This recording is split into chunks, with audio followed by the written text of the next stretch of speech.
Senator Susan Collins now essentially a yes, no? Pretty much, Kevin. With or without her, they have 50 votes. As you mentioned, yep. Flake is a 50th vote. Susan Collins would be a gimme. And Bob Corker does not seem happy. He is the last lonely Senate Republican fighting this deficit crusade. Is Senator Corker ever happy anymore?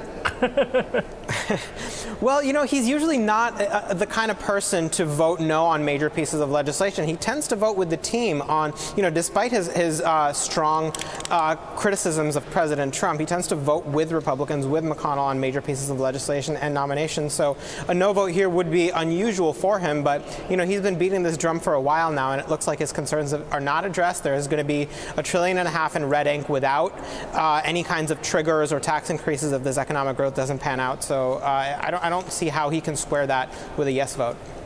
Yeah, and also we got the larger tax breaks for pass-throughs, and that, of course, helped Ron Johnson's vote yes. How are they going to offset all of the costs here?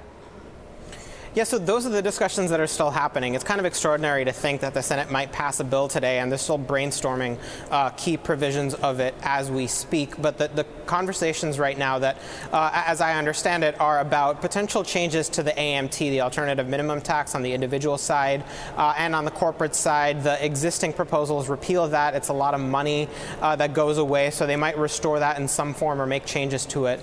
That's the main provision, and there also might be some changes to expensing provisions to raise some of the money that'll be lost as a result of these SALT and pass-through compromises.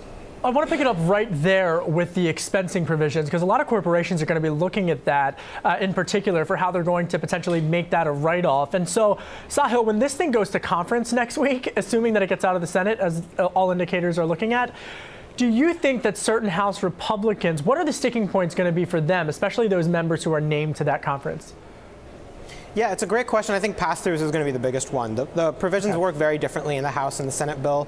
The House bill imposes a 25% rate for pass-through entities with some exceptions.